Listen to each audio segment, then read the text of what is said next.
All right. Good morning. Welcome back. Today we're talking about elephant money again. It's been doing awesome. I think you can see the chart on here, and SK is going to tell us all about what the chart looks like. That morning, sir.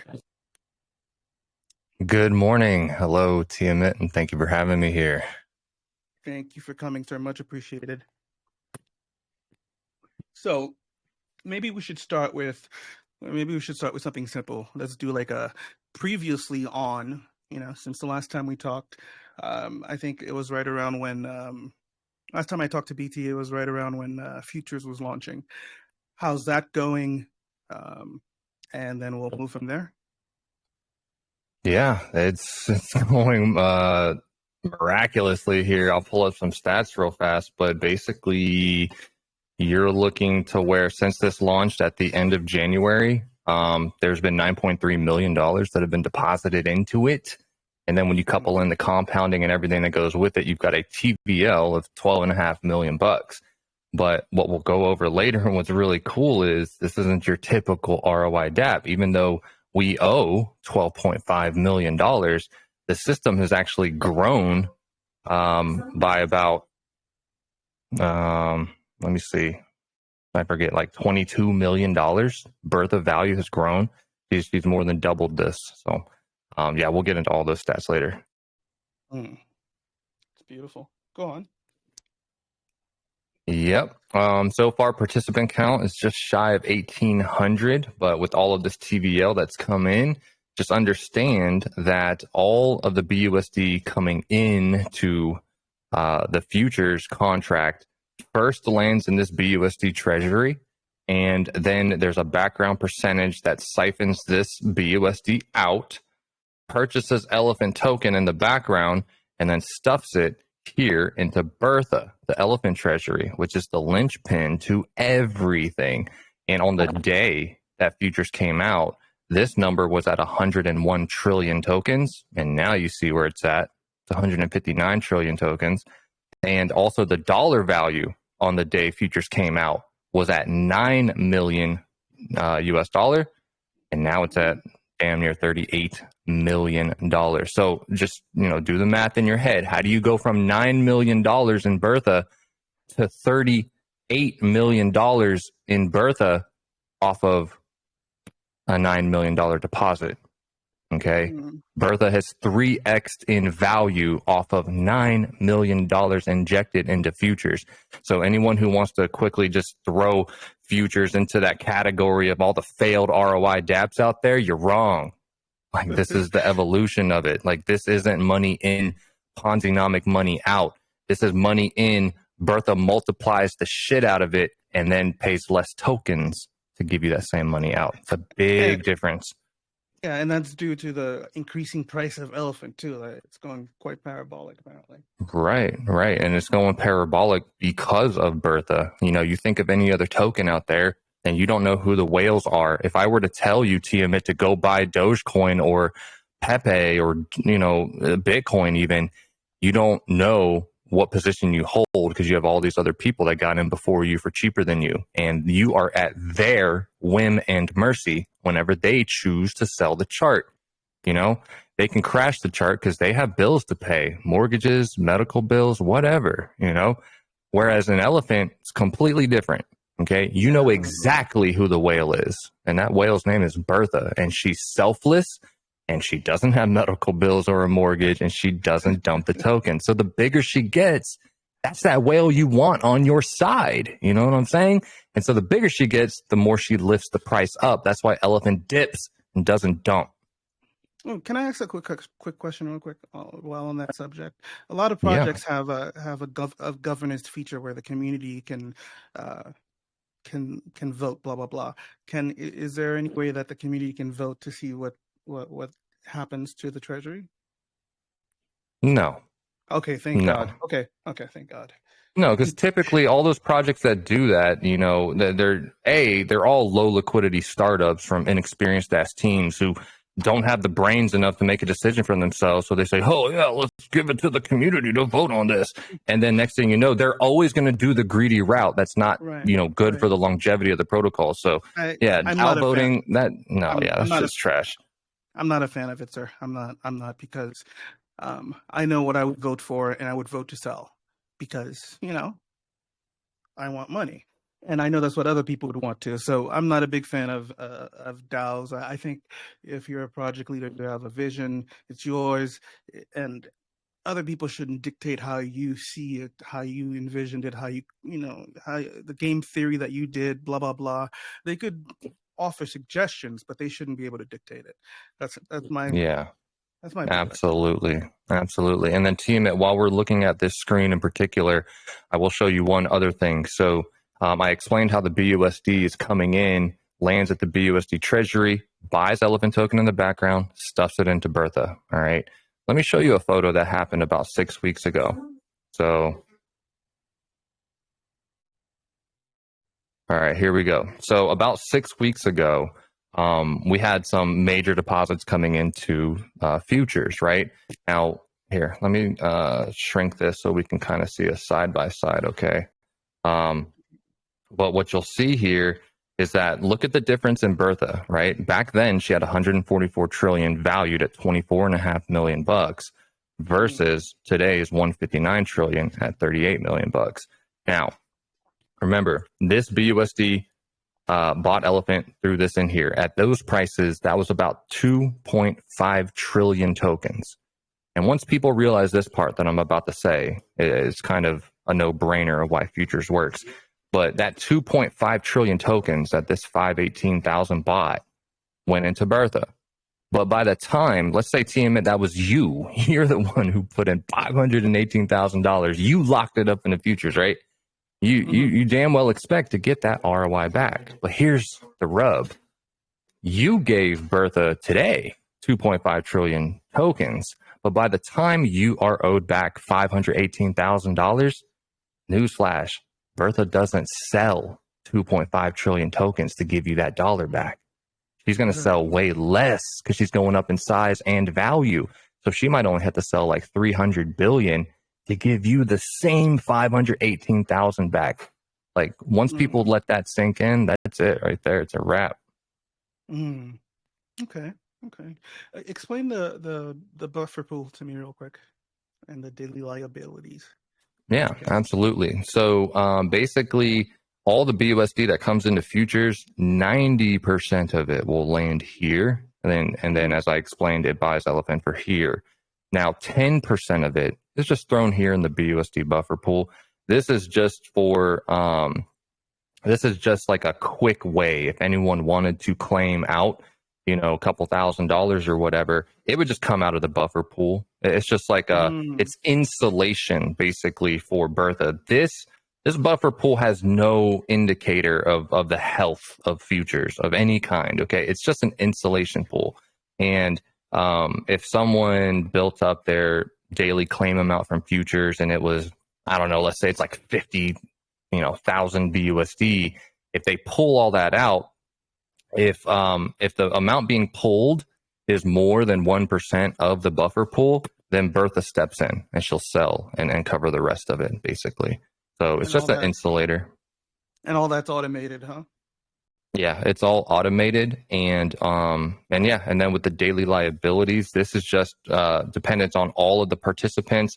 They're all building their 0.5% a day, and if they were all to sell, if they all just bank run, try to sell, this is how much would come out in 1 day's time. But remember, when you claim, it deducts from your balance, so you will be earning 0.5% on a smaller balance. So you can't just claim, sell, because you're going to have diminishing returns. This daily liability, literally, if everyone claimed today and then everyone claimed tomorrow, this daily liability would actually shrink. This number would go down. You can't bank run this because of diminishing returns. Yeah, I like that mechanic quite a bit. I think if other protocols had something similar, they might be a little bit more sustainable.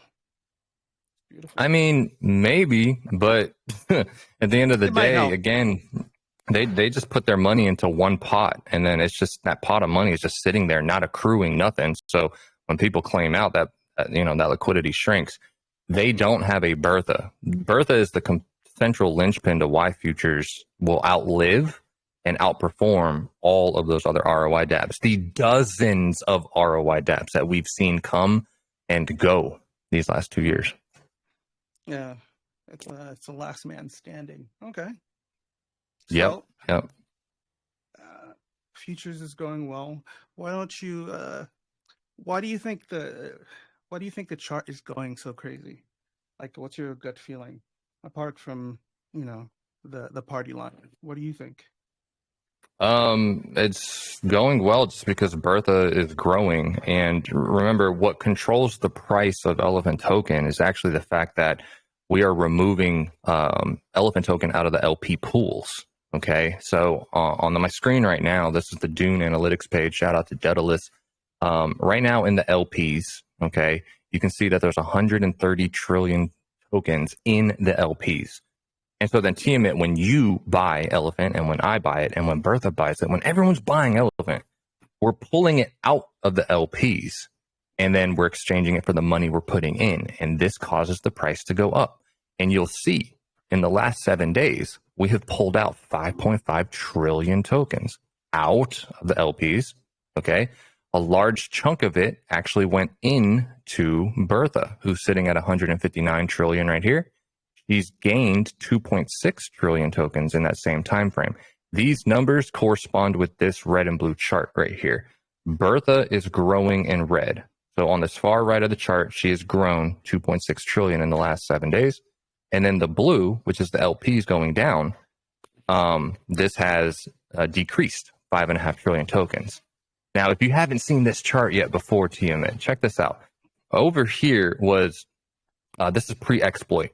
And look at what happened when the blue and the red crossed last go round, okay? When these crossed, and then this price action, this is the elephant price right here in dark red. When these crossed, look at where we were. And what did we do on the price?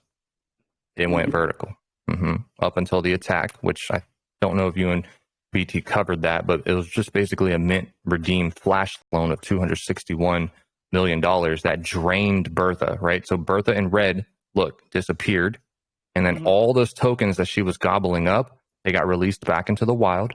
That's why the blue jumped up. You see that. But then BT didn't go anywhere. He just, put his nose to the grindstone and just like coded his ass off. And here we are. Look at everything that's happened since we've been watertight, fortified. Everything's good here. But what just happened right here, Tiamat? What just happened again? History repeating itself? History repeating itself. Yes, sir. So the right half of this chart is just an elongated version of the left half of this chart, right? Everything's just happening in slower motion, but it's happening. And so the fact that the LPs and Bertha have crossed in size, that is why the price keeps going up, because Bertha's going up and acting like that remember, that number one whale who doesn't dump on you. And the bigger she gets, the more she controls the price. And so, I think Q from Noisy Elephants, he said that this is like having the winning numbers to the lottery and going back in time, because we have historical data to show what happened before with this proven concept, these proven tokenomics. We went vertical last time. History will repeat itself. You literally have the winning numbers to the lottery. Okay. Now, since we're on the subject of the exploit, what do you think? What do you think made the community stick with you guys so much after the exploit? Because that's enough to kill most communities. To be honest with you, I know BT's in the room, but I think it takes more than that. What do you think? What's your what do you think personally? Well, first and foremost, he was open and transparent about explaining the attack vector. Basically, he put out a Medium article with all these updates, and it showed first and foremost that the exploit did not breach the Elephant Token contract. It didn't breach the trunk contract. No audited contract was actually breached, okay? Mm-hmm. What it was a mint redeem exploit. It was a very exotic attack that they did by pretty much injecting $261 million into minting Trunk, which at the time bought 25% Elephant token instantaneously on the chart. And when they injected that money, it lopsided the pools.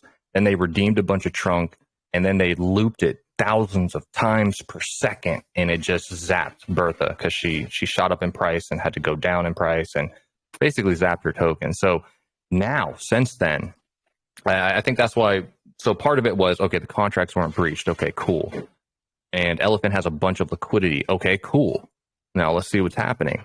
So then after everyone realized what was really going on, and BT wasn't going anywhere, yeah, everything just kind of, I mean, it was an uphill battle. Don't get me wrong. This last year, like, you're going out there trying to talk about elephant money still, and everyone's like, oh no, it got exploited. That thing's dead. Well, newsflash, we're not. And you're right, Tiamat. That would have killed 99% of any other protocol. They would have tried to launch a version 2. It would have, who knows? But we didn't. And now everything is fortified. Now we have a ring of governance contracts that surround Bertha.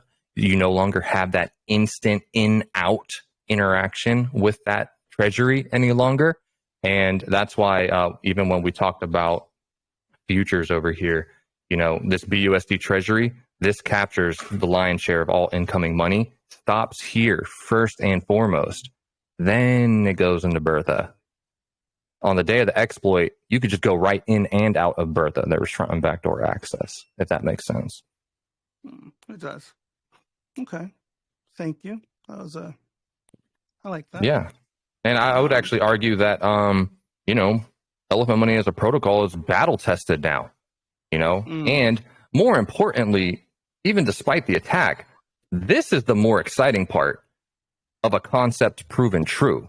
Bertha gets big enough, LPs drop enough, price go up. That concept is the main takeaway. That's the main takeaway people should be taking. And understanding that if we can repeat that lightning in a bottle, and this time Bertha is not, remember, she's the whale that's not supposed to dump on you. The exploit made her dump on you. Well, if Bertha can't dump, then price always goes up. That's why this is really exciting today. Very cool. Very cool. I think another product I missed out of the ecosystem is Trumpet. Do you mind going there and explaining that to me a little? Oh, yeah. I did not have that pulled up, but I will try and explain it away. I got something that you weren't prepared for. I like it. Yeah. No, it's okay. I know this stuff like the back of my hand, man. It's all good. So check this out. Trumpet, disclaimer, Trunk token is not what we want to focus on. Anyone who's new to Elephant Money, you really just want to get your hands on the token. Not financial advice, but this is the cheapest I think you will ever see it again. So first and foremost, get the token, and then your second and third play should be futures and or the unlimited series NFTs. But Trunk, this is not in the spotlight right now, but this is still a good play, but it doesn't help Bertha. But basically what Trumpet is, this is where you stake your Trunk token. Okay, you'll come in, and the price right now is you'll pay 1.5 Trunk tokens, which Trunk is 15 cents. So you can get a boatload of Trunk, okay? And for 1.57 Trunk tokens, you will get one Trumpet token, all right? That's just a ratio. All this price means is a ratio of Trunk to Trumpet. Now, when you put in, let's say, 10,000 Trunk tokens, there is a 5% inbound tax, and then also one day when you choose to sell your Trumpet in exchange, there will be a 5% outbound tax. Now, you put in 10,000 tokens of Trunk, you're going to 6x on the valuation of that Trunk because it's under peg, and then this price of Trumpet goes up. So in the background, Bertha is on a daily basis buying Trunk token. She's also then coming in to mint Trumpet with it and then burn that Trumpet. So what happens is that price just keeps going up. So this exponentially will keep going up to, 10, 12, 15, 25. And that basically means, Tiamat, if you put in 10,000 trunk today and this price right here 10x's to 15, then you will pull out 10x the amount of trunk you put in. You will pull out 100,000 trunk tokens when you exchange that trumpet based on that price ratio going up. So, okay. Thank you. Yeah. So this is just a nice long-term hold. Put in whatever spare trunk you have in exchange for trumpet. And you just wait for this to flip 10, 20 times on itself when Bertha's buying a bunch of trunk and minting trumpet, burning it. And then you just pull out whatever trunk you want. And at that time, it should be pegged anyway. So Nice.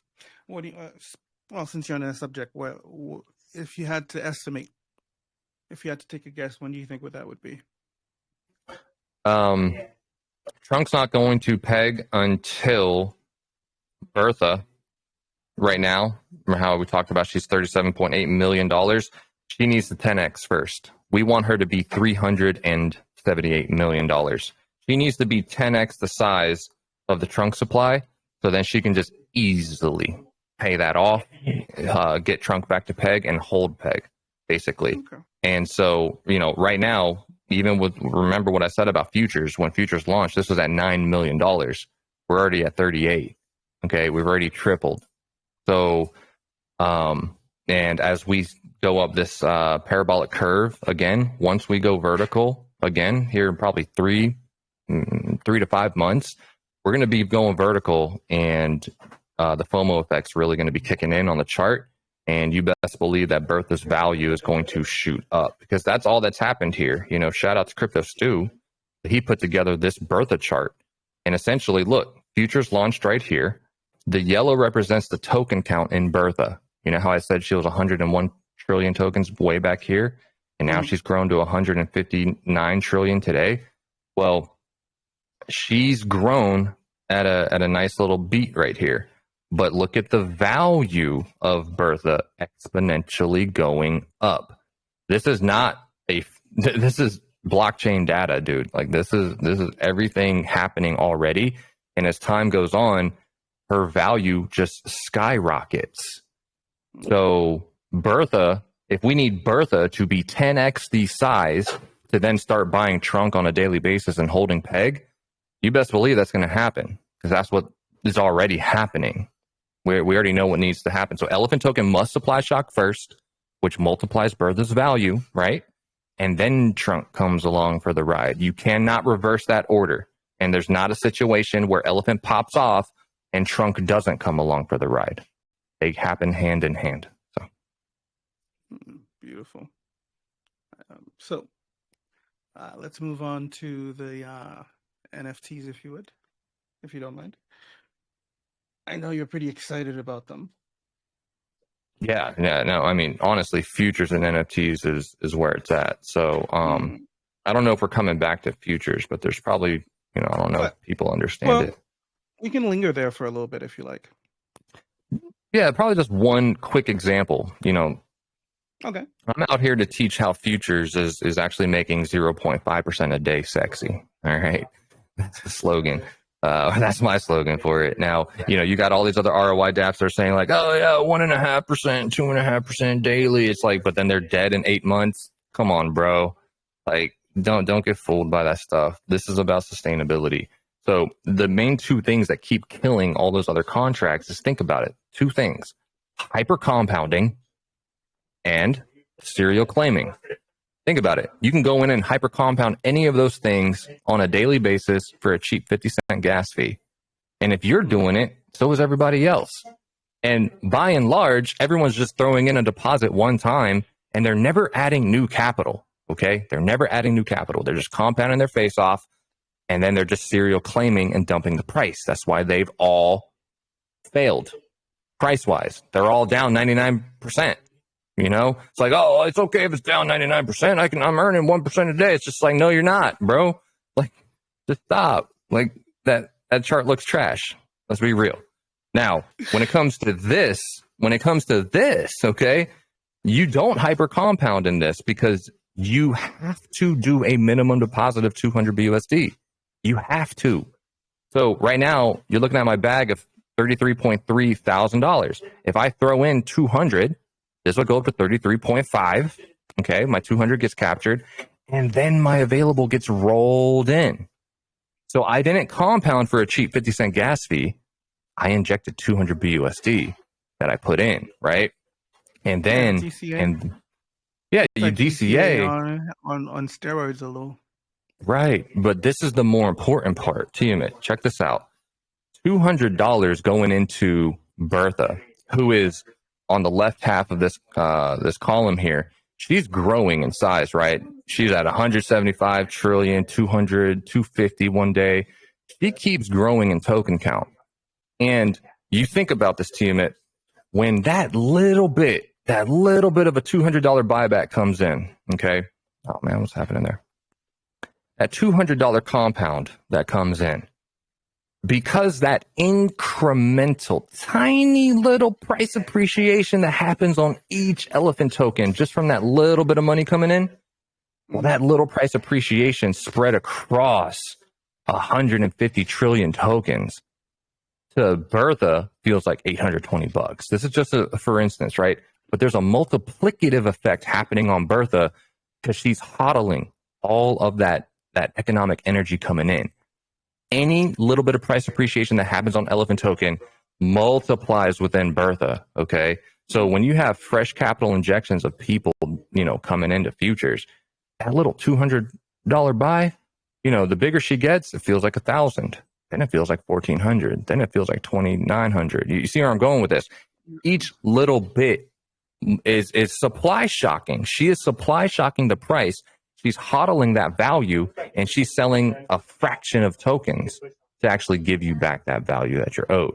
So this is what's happening and why the price goes up exponentially fast. So when you couple this mechanic, it's kind of like it's performing two actions. Every deposit is actually performing a buy on the back end. So it's like constant buy pressure.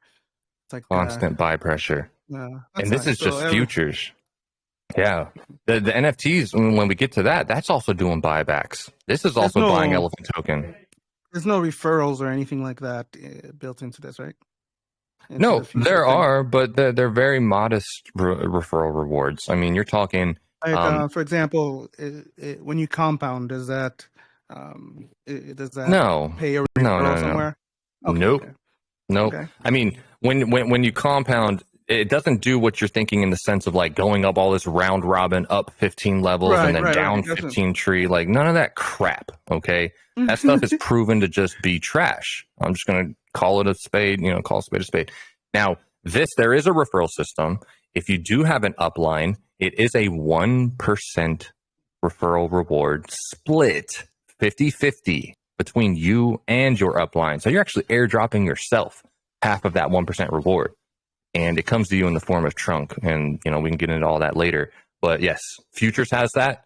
Elephant Token, Stampede has that. Farmers Depot has it. The farms have it.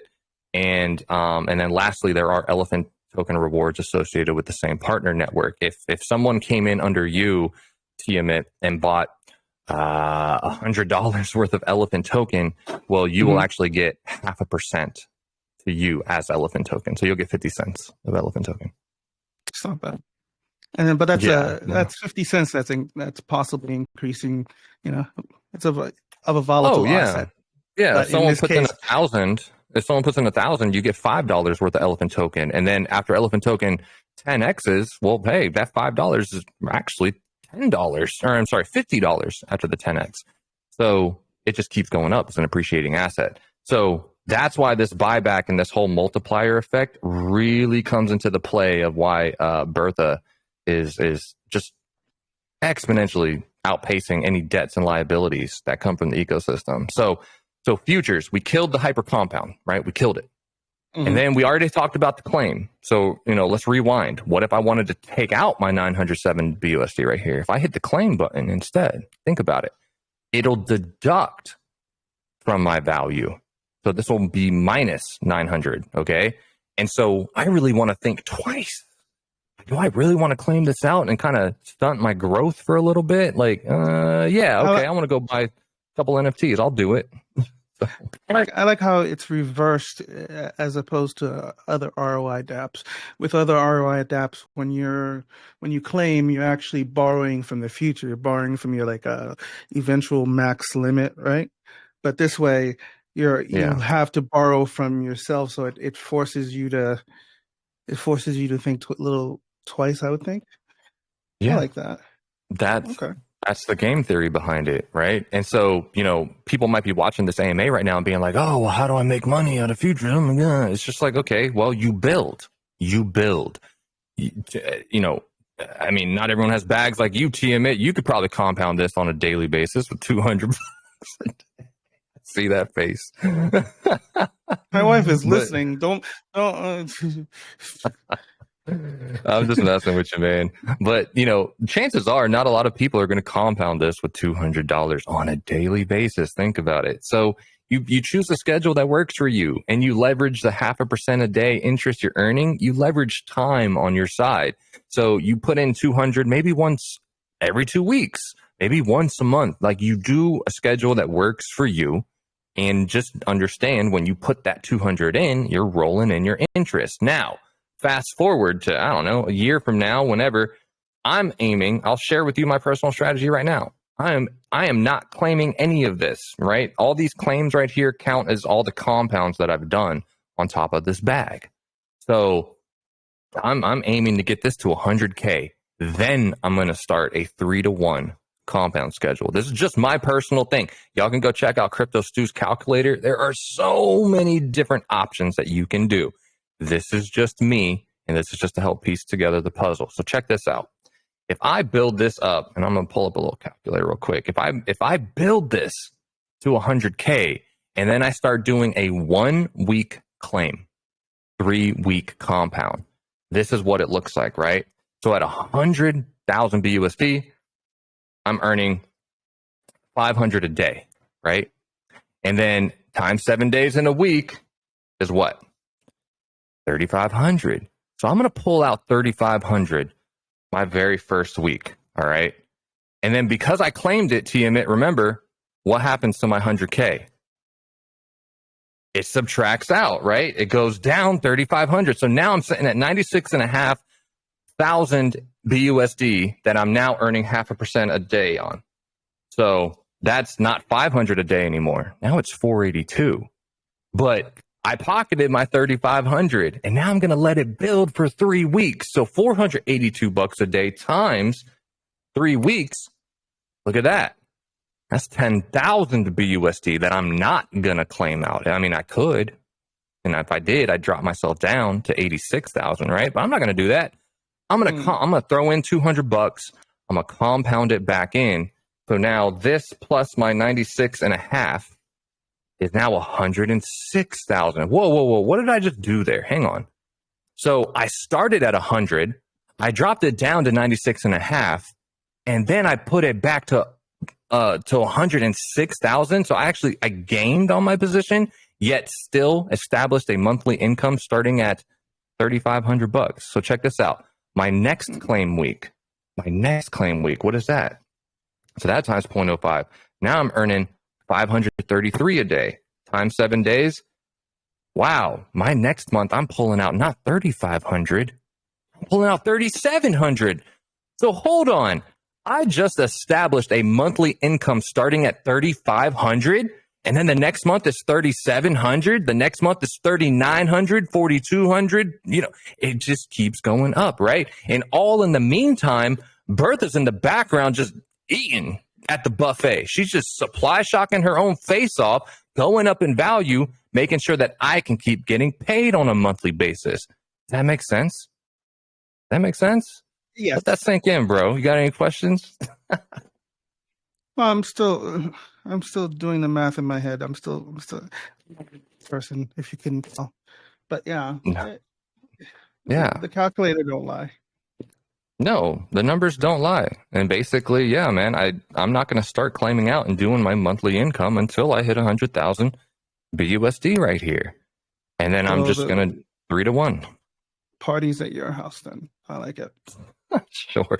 No, the party will be at the future global elephant money events because If you can land the rare cards right here, and they range from gray to black, you land one of these rares, bro, that's your ticket into the future Elephant Money global events that we'll be talking about. There's a 6% chance of minting these rares right here.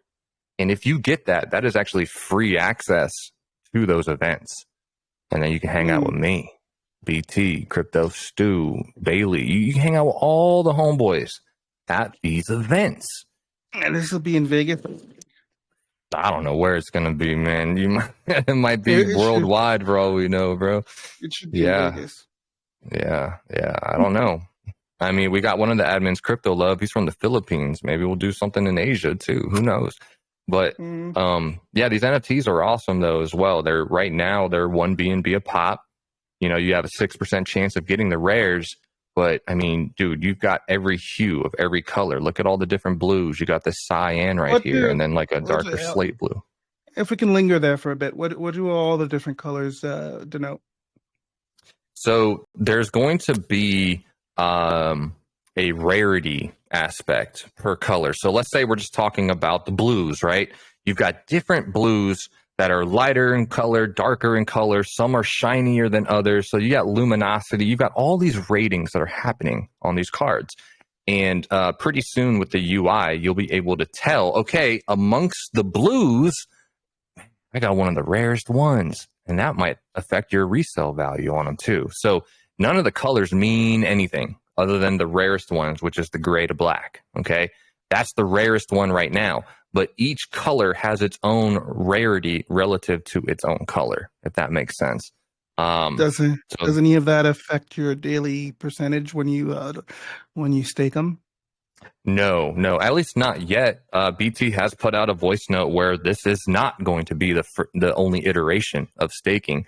We could see, I mean, things change all the time, but we could see one day where the rare gray to black might yield you, a little perk, maybe a little extra APR bump. Who knows? But yeah, interesting. Okay, yeah, go on, sir. Yeah, and so far we are actually halfway there. So round 1 has 10,000 NFTs, and today we just crossed the halfway point. And these things are starting to sell like or they're starting to sell like hotcakes. Damn, I can't talk today. But yeah, I can never talk. So I'm looking. I'm posting it now. It looks like you're at 5.009K sold. Nice. Yes, sir. Yes, sir. And this is just round 1. These things are incredibly undervalued, Tiamat. Incredibly undervalued. Okay, they're 1 BNB a pop right now, and they are earning. You know how I said Bertha has a ring of governance contracts surrounding her? Mm-hmm. So you've got the BUSD Treasury as the inbound contract that protects Bertha. And then in the background, the outflow of Bertha, you've got, the trunk peg. So there's a little bit of Bertha going out to buy trunk on a daily basis, and then the redemption queue on a daily basis. But now in the background, you've got a 1% APR outflow. 1% APR outflow from Bertha going into the NFT reward pool, okay?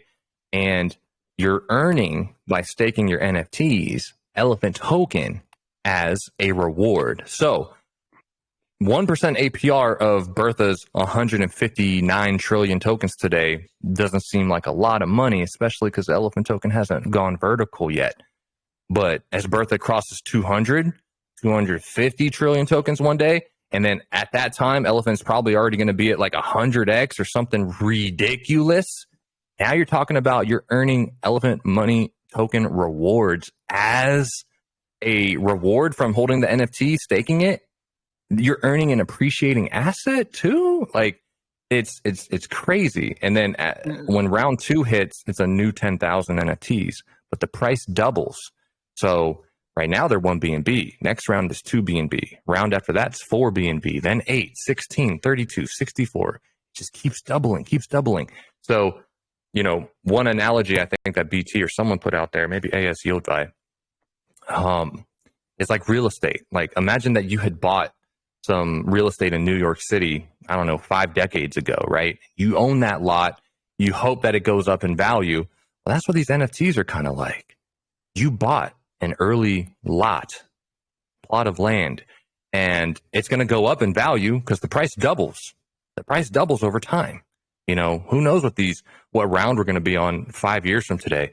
But that price, that lot size is going to just keep going up in value. Then you're also collecting rent on that lot that you purchased way back when. And that rent is being paid to you in these NFTs in the form of elephant token, which is an appreciating asset. So it's just crazy, man. It's a good time. Your enthusiasm for this for the platform, for the ecosystem, is a little infectious. Oh, dude, yeah, man. That's why BT's like, I don't do AMAs. Just go get SK. Just go get SK. That's what I'm here for, man. That's what I'm here for. I like it. I like it. Yeah, dude. I don't think there's a better protocol out there, bar none. Like, the elephant is the top dog. There is no close second. There is nothing that has the math and the community that elephant does. Like, you know, I do this out of passion and love for the project. I got nothing but respect for BT. And dude, this is the truth, man. And the more people that learn about this before we pop off, hey, congrats to all of them, because otherwise you're going to be FOMOing in 20x way too late because y'all wanted to be tribal or wanted to not pay attention and this and that. You know, you'll come in one day, all y'all.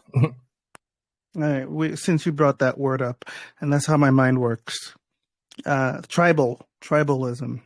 How would you rate the elephant community compared to maybe others as far as how tribal they are, to how hostile or unhostile they are to other communities? Is that a fair question? Unhostile is the word. We're not going around bashing nobody. Like, we're the ones teaching people the math. We're just showing charts and numbers while other people are just using rhetoric and negativity. That's not what the community is about. You can go look at the main Elephant Telegram every day, and you'll just see people asking questions, and then people just band together. Hey, go check out the wiki. Hey, check out this chart that Crypto Stu made. Hey, look at this video. It's just community just showing the math and sharing the knowledge, because there's so much to deep dive into. But yeah, no, this is, even my good friend Crypto Phil, he had kind of checked out after he bought Elephant at the top of that exploit last year, and then he just timed it incorrectly and the value dropped. But me too. Yeah. Me too. Yeah, I mean, a lot of people, and that's fair enough. But Crypto Phil, as of like 3-4 months ago, we've been in DMs talking and learning, and he's just all in. He sold his Bitcoin to get back into Elephant full force. And then one of his comments, even on the AMAs we did, he was just saying, man, I've been paying attention to the community, and I have never seen such an active, positive, vibrant community. And that's the vibe. He likes those kind of good vibes. That's what happens at Elephant. So, yeah, I have noticed that. And I guess part of the reason I asked that question is I see so much of the opposite. It's so silly. The tribalism, how blatant, it's like taking the Apple fanboys and the PC fanboys and adding in so much toxicity, even more toxicity, and then hoping that they'll grow. That doesn't make sense. You can't. Yeah. You can't. If you have a tribe of like whatever amount of tribe you have now, you can't grow if you keep on alienating all the other tribes. It's not going to work that way. Oh yeah, absolutely, man. And BT's well aware of that stuff. He's had all that. He knows how communities work, man. And look, the numbers don't lie. That's the other thing. All these other low liquidity startups, and I get DMs all the time from people that are like, hey man, you helped us out on this one project years ago. Like, I got this new thing, blah blah blah. And it's like, nope. A, I don't have time to help you. B, I don't think it's gonna work. And C, you might as well just buy Elephant. And no offense, bro, I love you, but look, we've learned a lot in DeFi over the last 2 years, and there is only one equation and one protocol that is just towering above the rest. Like, you can literally take most of your favorite protocols and combine their liquidity, and Elephant still beats it. It's got That's 60 million in deep that's one of liquidity. the best analogies for opportunity cost I think I've heard in a while. That was a good one.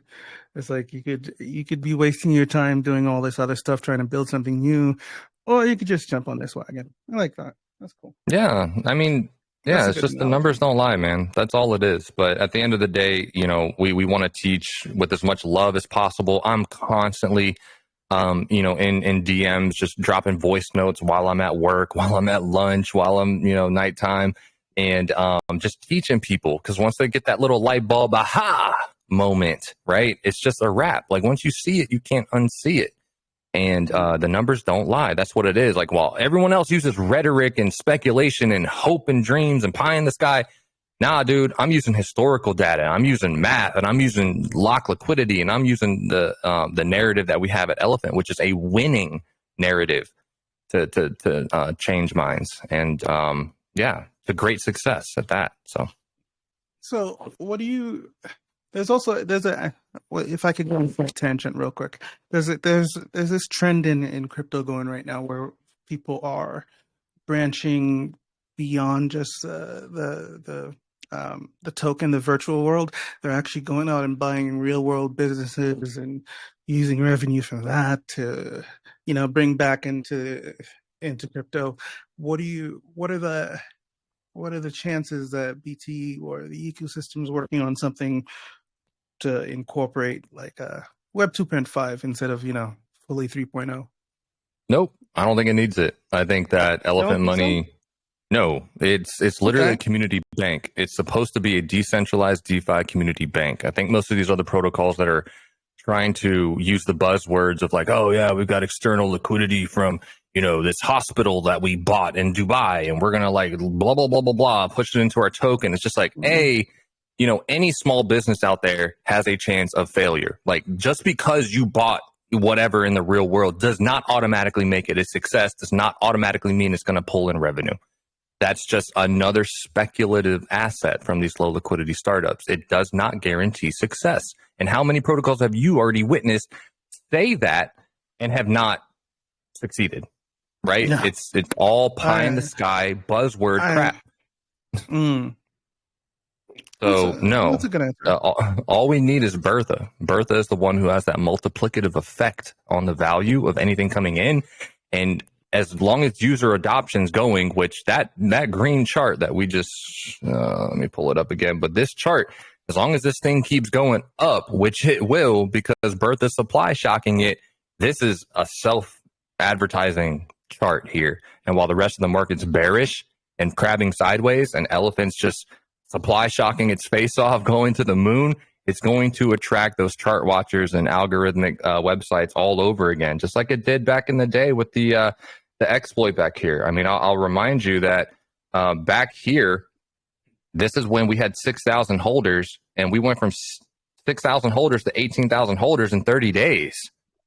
That wasn't because of Mm. YouTube and Telegram circles. That was because of just investors and chart watchers and traders. Like, they all jumped in and asked questions later. And now you're about to have that same FOMO effect again. So if you just zoom out and literally put your thumb over the exploit, what do you see? What's the trend line? Elephant only goes up. And now you're about to Mm. have a narrative once we surpass previous all-time high and we've blown past it. And basically you have a narrative where Elephant token is going to be way down here, and Elephant token's going from point A to point B. This exploit is going to be a thing of the past. And you're going to have that user adoption. You're going to have everybody talking about this. And then they're going to come in and learn about, at the time, trunk will be pegged, futures, farms, everything's just going. You have a little piece of everything. NFTs, you have enough in this ecosystem to diversify into that you don't need to chase after shiny stuff elsewhere in DeFi. You have a one-stop shop right here, Okay. So I have $1,000. What do I do with it? If I were, I have $1,000 to go into the ecosystem. What do I do with it? NFA and all that good stuff. Yeah, non-financial advice. I had a similar question. There's a private Facebook community group run by a really awesome guy, and he straight up mentioned that he was going to put in $50,000, and he said, just everything that I've learned, I'm leaning between futures and elephant token. Which one, which one would you choose, SK? If I handed you this 50,000, what would you do with it if you were brand new? And what I would do personally, non-financial advice, is I would just go all in on elephant token because once you understand what's happening with Bertha, once you understand that we're going to 10, 50, 100, 500x this token, just like we're in early Bitcoin, well, you can wait for just the simple 10x.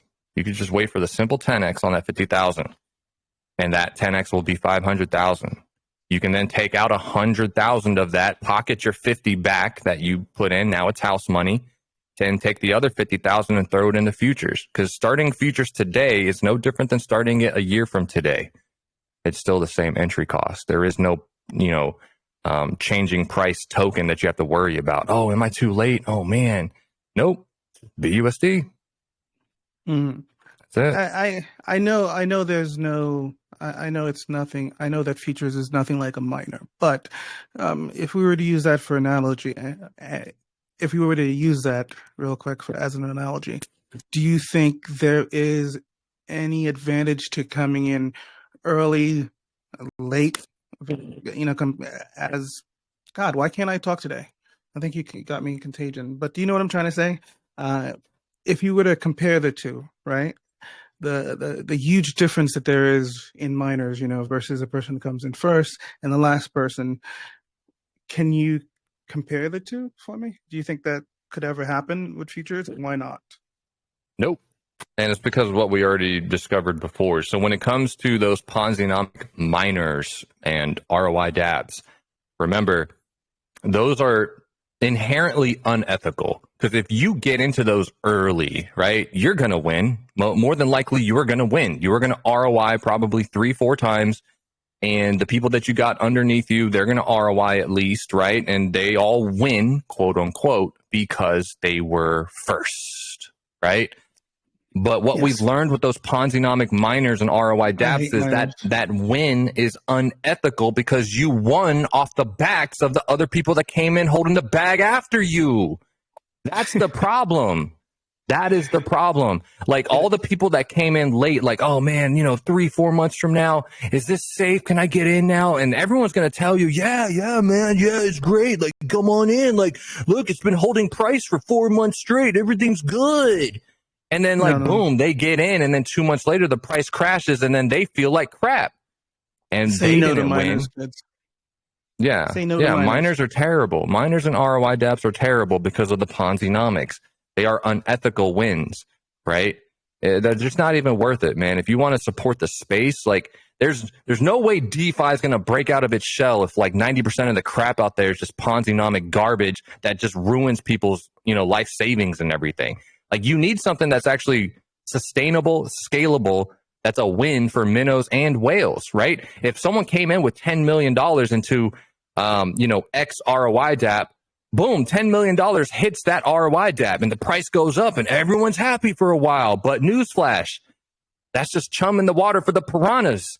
Everyone's just going to be nipping away at that value. They're just going to keep compounding. They're going to keep serial claiming. They're going to drain that value down. That's what happens. Whereas $10 million that comes into elephant money goes directly into Bertha. And then she has a multiplicative effect on that $10 million. She will turn that into $50 million. Or $100 million. He will lock it up and multiply that value and then sell less tokens to pay everybody out. That is why inherently futures is nothing like these ROI dApps or nothing like these miners. There's no Ponzi-nomic elephant to it or element to it. I said elephant, my bad. But it's got a multiplicative effect on all the energy, the economic energy coming in. Interesting. Okay. Yep. And just remember, it's this chart right here. Again, to anyone who showed up late to this AMA, futures launched right here at the end of January.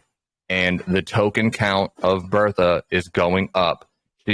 Actually, I think since June of last year, what this is saying is that the token count in Bertha has increased 91.6% in just token count, okay?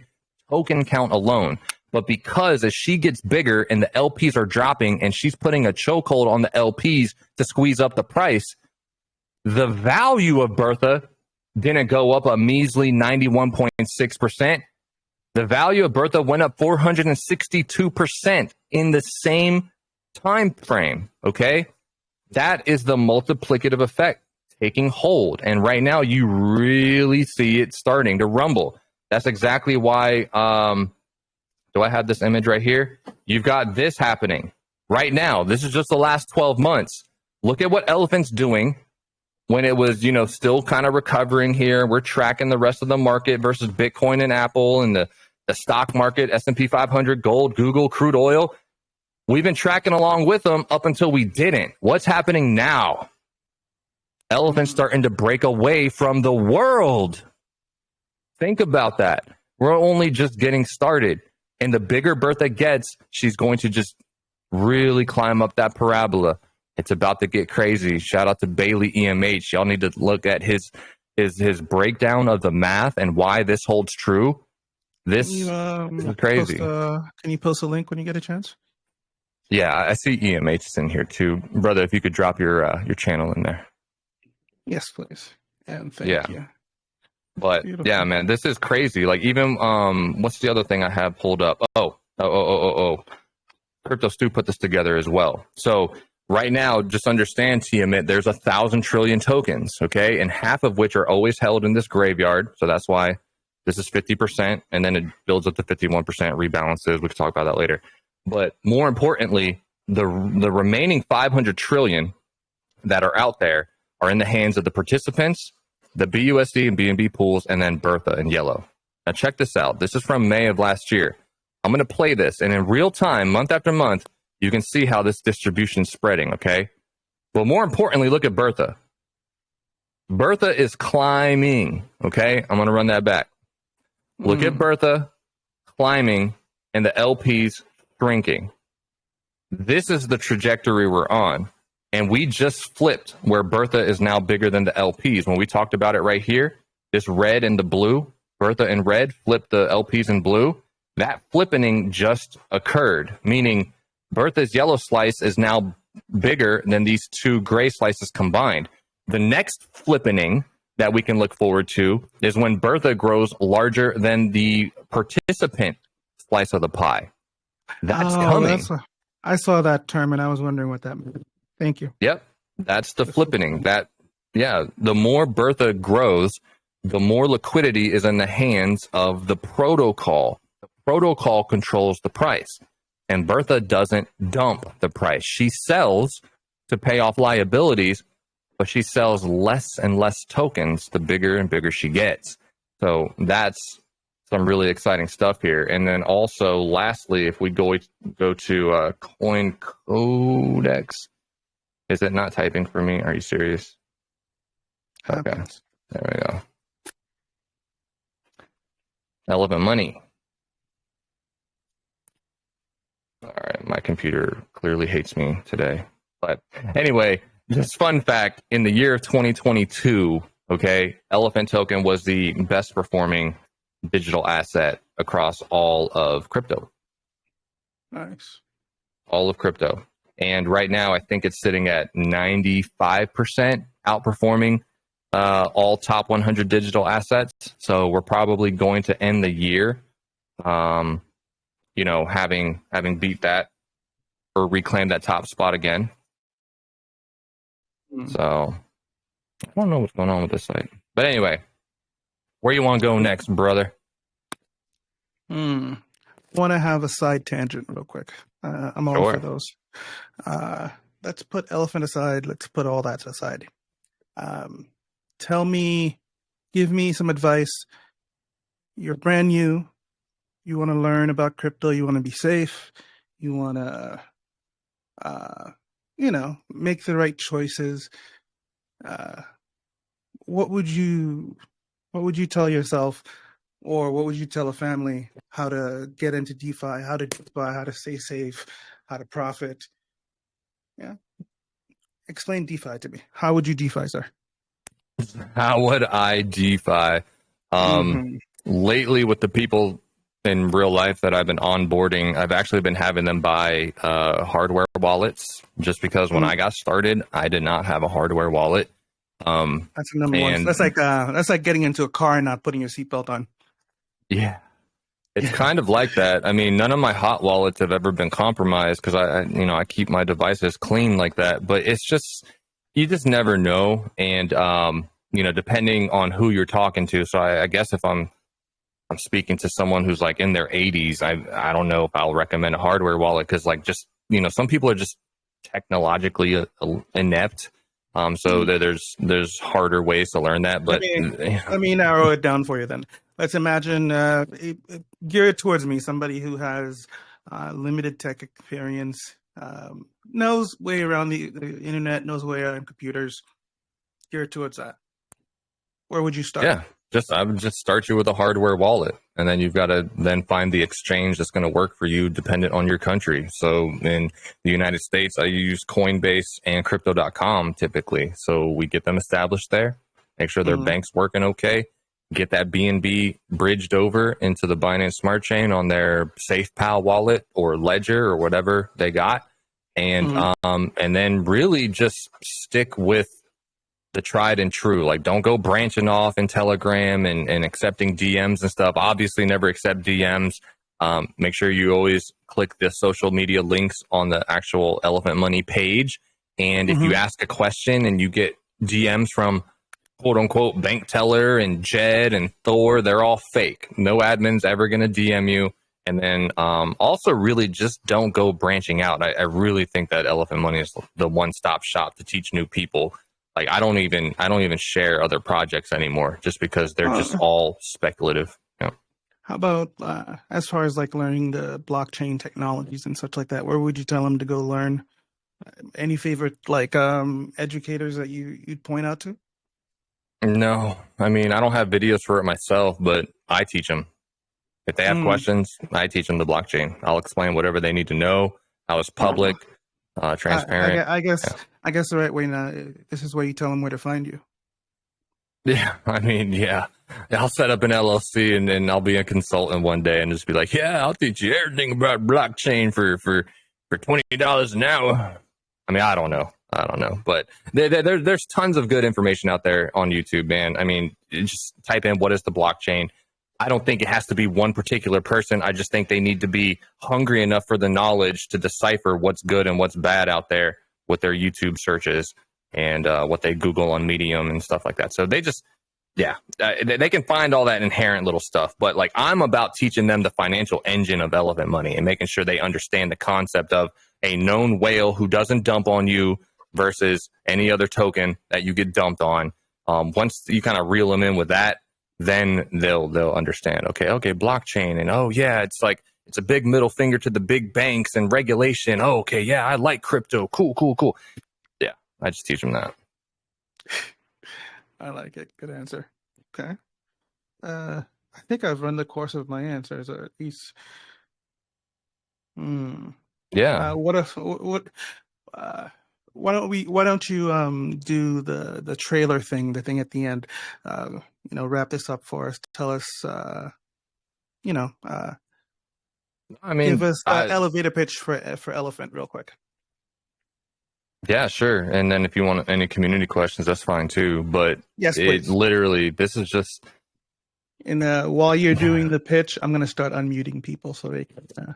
Yeah, no, They that's can. perfect. But in a nutshell, guys, just understand that Elephant Money is a DeFi cooperative. This is a community decentralized bank that is your one-stop shop, honestly, and it's got the numbers to prove everything. If you think of Elephant Money like a business, you want to make sure you hold that share price, which is the Elephant token itself, okay? And then you want to hodl that Elephant token and just let it go up, shave your profits along the way, that's fine. But then you want to look at these other yield generating aspects with the farms, NFTs, futures, Trumpet, Stampede. That way you can make a monthly income off of those yield generating assets paid for by Bertha, while meanwhile you're just holding your Elephant token and letting it go up. So yeah, assets under management is over $300 million. Elephant token is a multi-billion-dollar protocol waiting to happen, and we're only sitting at 237 million right now. So stop playing with the little shiny toys out there. Squirrel. Yeah. When it comes to liquidity, though, you got, wow, I didn't even check this in a couple of days, but you got $61.5 million in locked liquidity in addition to the Treasury's So that's about 90. So that's about $38 million. 99. Yep. Yep. Nice. And it's growing. While you were speaking, I realized there was a subject we didn't cover. Tell me about the farms. Let's talk about the farms a little bit, if you can.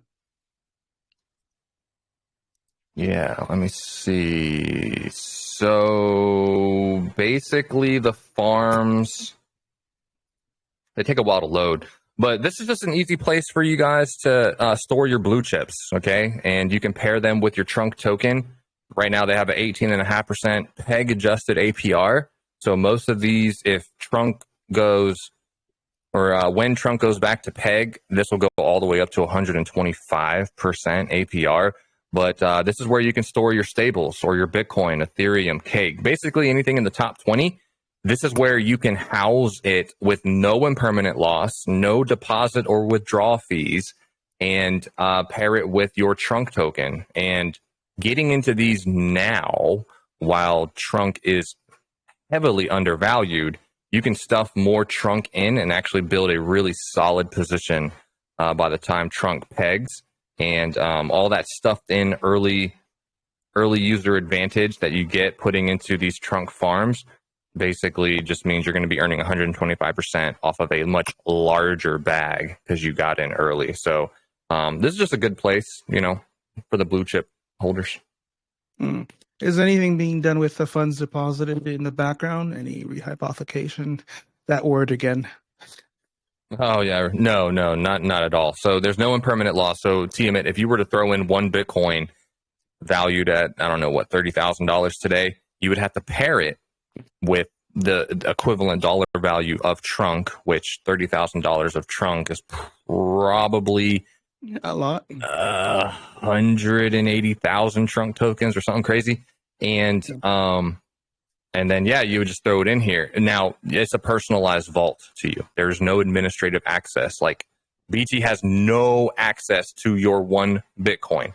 That is yours. And in 10 years from today, you can come into this personalized vault on the blockchain and still pull out your one Bitcoin. That is yours. There's no impermanent loss because you're not actually creating an LP pair. You're just dual staking two tokens together that are just mathematically tied to each other for you to earn Trunk as yield. So technically it's non-custodial? Non-custodial, permissionless. Oh, interesting. Okay. Yep. That kind of makes me think of how ADA does things with their staking. Yeah. It says Elephant Money Farms here, a zero fee, high yield, trustless savings and income portfolio system. Pair your Trunk with your favorite farm assets to farm Trunk with zero impermanent loss. Withdraw your principal risk-free at any time. No lockups. Beautiful. Okay. Any questions from the audience? I think just about everybody should be unmuted. So if you have any questions for SK, now's the time. Yeah. Hit me up. Don't be shy. Bueller. Anyone? I haven't been paying attention in the chat there. Is there anything people have asked there? I haven't either because it's on the right side and I'm just not that good. Mm-hmm. No, I don't see anything. Okay. Well, just make sure when folks purchase under you, right, if they're connected to your herd, inherently there's a 10% tax on the elephant token, but you can get it for 8.5% tax if you have a partner above you. So make sure you do that. You buy it from this Buy with Bertha box on the elephant page, and you'll get it for 8.5% tax. Yeah. Beautiful. So put your link out there. I will. God, I'm disorganized with this stuff. So enough. Yeah, everybody. I think you covered pretty much everything, my friend, as always. Yeah. usually I would ask people, how happy they think they are with something, but I already got. I think you already covered that part. Yeah. You're a true believer. Okay, let me get my facetious question out the way. Do you think elephant is a cult? A cult? No, man. Not numbers. No, no. Like the numbers don't lie, is what it is. It's just an educational hub for changing people's lives. It's yeah. Okay, it's on brand, sir. I have to ask. Well, thank you, sir, for joining us. Quite enjoyable. Do you think anything else you'd like to leave us with, sir? No, I think I'm good. If there's no questions from the community, I mean, honestly, you guys can feel free to DM me. I usually get to everybody within a day. But Do you yeah, have hit me up with whatever questions. do you have a website or anything, sir? Maybe post a link to your Yeah, show a link to your room in the video, perhaps. just if you click on my name, there's um, I've got my YouTube link. Pretty much it. I'm looking. Let me post it for people's. Because I'm lazy. I like it when people do stuff for me. So I try to do it for people. Yeah. I'm very lazy. All right. Thank you for coming, sir. I'm going to end the video. I'll be posting it online. Actually, I almost forgot something. We should do a Oh, giveaway. how are you doing your giveaway? I was just about to say. Yeah, I And just what are the realized. people winning? Ooh. Um, that's NFT, right? Yes, sir. Is there any rarities to it? Do we know? Is it just a regular one? Is it a special? If it's special, can I trade it with one of mine and give them the regular one? No, Uh, it's completely random and from BT's thing, but there is something special about them. They are from the first 1,000 NFTs that have ever been minted. So he did a 1,000 over-the-counter mint specifically for these giveaways. And also, if you didn't win one here today, you guys can check out Elephant Money or at Elephant Status on Twitter. And every Wednesday morning is an AMA. BT's there, but largely the community just, talks about their favorite aspects of it. And they give an NFT out every single Elephant Money Twitter space on Wednesdays. So be sure to check that out. But that's what's special about it, though. It is from that first 1,000. So you might end up with a ID number 200 card or, 753. It's in that first 1,000, though. So inherently, that's kind of special and rare, too. It is. It is. Thank you. Okay, so why don't you guys make it super easy for me? Just go ahead and post your usernames in the chat real quick, just one time only, and I'll copy and paste them. And what do you usually give me some suggestions, sir? I'm really terrible at these giveaways. I suck at them.